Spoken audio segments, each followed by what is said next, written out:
Greetings, traveler. I'm SnapJelly, and a couple of days ago I was talking with a couple of my mates about, swords and stuff, and the topic of sword construction came up because, my friends, they're quite a handy bunch. I'm not that handy, but they are quite a handy bunch, and I found that when they talked about sword construction, not keeping historical accuracy in mind, of course, but just for usage and effectivity, they kind of almost always made their swords to have a full tang and be studded on the sides.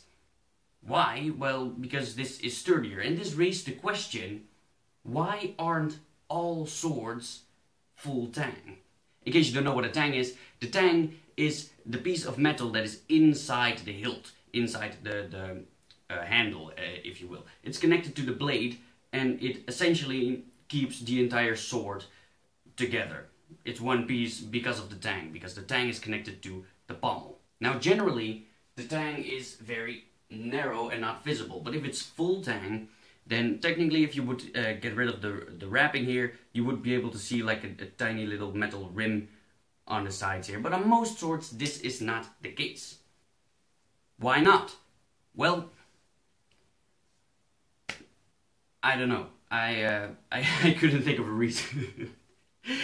If I were to design a sword for usage, the practical sword for myself to use, then I would, I think, always make it full tang. It is just, it doesn't really have any downsides, not that I can think of, and it is sturdier. It is simply stronger. I mean, if you look at the construction of a sword, this is the only sword that I have right now that I can dissect. Let me just do this.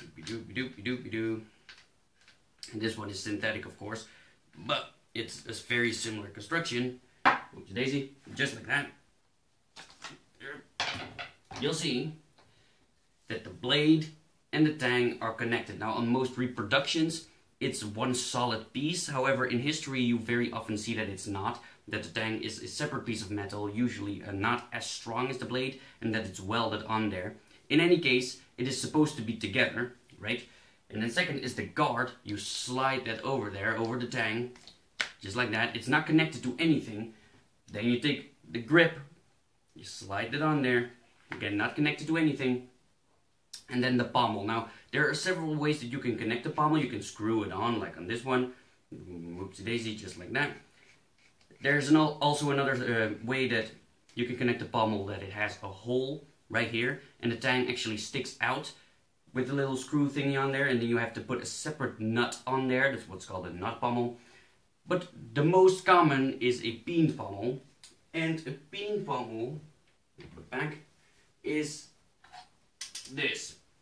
Again, there's a hole in the pommel, it sticks out a little bit, and it's hammered down, and that is the most common and also the most sturdy way of securing the pommel. It does leave you unable to unscrew it though, so you can't aim rightly, but pommel jokes aside, that is the most common, and that is also the strongest, right? So, what this leaves you with is that the fact that the entire sword just stays together the way it does is because of the pommel, but essentially because of how the tang is connected to the pommel, how it is secured. If that releases somehow, the sword kind of just falls apart. The reason that most swords are peened is because the other ways, with a nut pommel or just screwing it on in general, the screws can loosen, and if it does loosen too much and the pommel just falls off, then the entire sword comes loose. And this is sturdier, this can't loosen. Well, technically it can loosen, but it's harder. If the pommel snaps off, then that is because the tang breaks, right?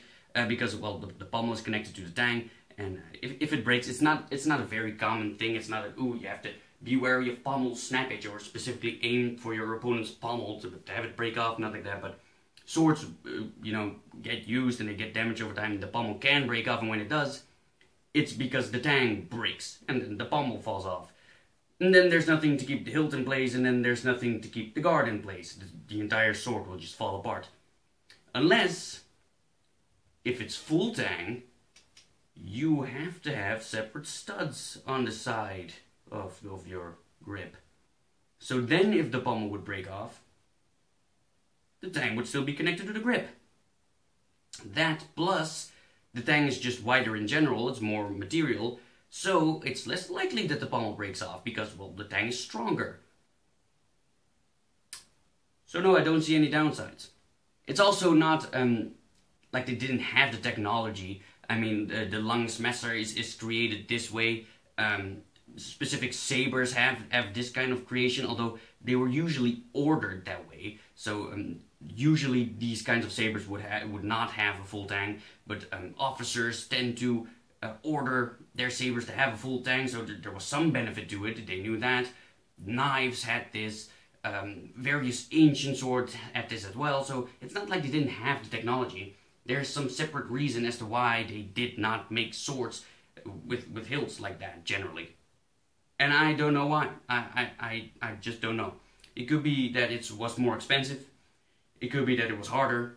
I don't accept rust as an excuse. That's what people tend to say, because you have like separate studs or something connected to there, and you touch that, so that rusts a lot. But you're gonna have to oil your entire blade anyway. And if it's a saber, a lot of sabers actually had metal scabbards, so you have to oil that as well. Oiling those tiny studs, that's not that big of a deal, I think. So I don't think rust is the reason. Well, the fact is, I just don't know the reason. I can't think of a reason as to why swords were not full tang. It doesn't have to change the shape of the grip. I mean, because you can just make the grip any shape that you want. Really, it doesn't have to change that. So I don't know. Most swords are not full width tangs. Full width tangs are stronger though. So and I don't know any downsides to them. If you know any, post in the comments. I'd love to hear them. And that's about all I wanted to say. So thank you for joining my quest, and I hope you'll join me in the next one. Bye, guys.